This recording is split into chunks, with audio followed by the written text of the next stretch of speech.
घाटशिला विधानसभा उपचुनाव को लेकर ये सवाल लगातार उठ रहा है कि जब हेमंत सोरेन रामदास सोरेन के बेटे सोमेश सोरेन को टिकट देने के लिए तैयार हो चुके हैं तो आखिर अपने पत्ते क्यों नहीं खोल रहे।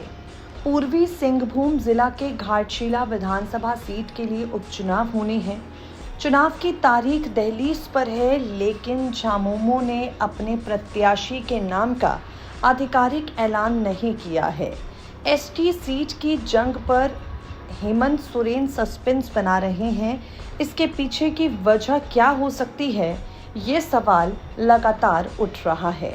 आपको बता दें, बीजेपी में तो टिकट को लेकर कई नेता सामने आ गए हैं, लेकिन जब हेमंत सोरेन रामदास सोरेन के बेटे सोमेश सोरेन पर दांव खेलने का मन बना चुके हैं तो आखिर उनके नाम का खुलकर ऐलान क्यों नहीं कर रहे, ये सवाल उठ रहा है। और इस सवाल के बीच बड़ी जानकारी सामने आई है।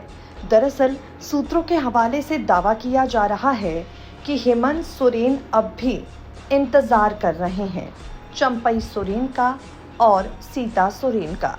सूत्रों के हवाले से मिली जानकारी की माने तो सीता सोरेन ने पार्टी के सामने सीट को लेकर जो मांग रखी थी उस पर हेमंत सोरेन अब भी विचार विमर्श कर रहे हैं। दरअसल राजनीतिक विश्लेषकों की माने तो सीता सोरेन ने घाटशिला सीट उपचुनाव के लिए मांगी है, यानी अगर झामुमो की तरफ से घाटशिला विधानसभा सीट सीता सोरेन को दे दी जाती है तो सीता सोरेन जेएमएम में वापसी कर सकती हैं।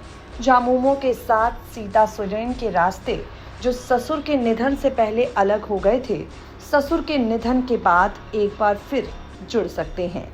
सोरेन परिवार के एकजुट होने की खबरें यूं भी राजनीतिक गलियारों में हमेशा चर्चे बटोरती रही हैं। ऐसे में सीता सोरेन को लेकर ये दावा किया जा रहा है कि सीता सोरेन ने घाटशिला सीट को लेकर जो शर्त पार्टी हाईकमान के सामने रखी है, पार्टी उसे मानने पर विचार कर रही है। इसीलिए सोमेश सोरेन के नाम का अब तक खुलकर ऐलान नहीं किया है। इस मामले पर आपकी क्या प्रतिक्रिया है, नीचे दिए गए कमेंट सेक्शन में कमेंट करके हमें बताना बिल्कुल भी न भूलें।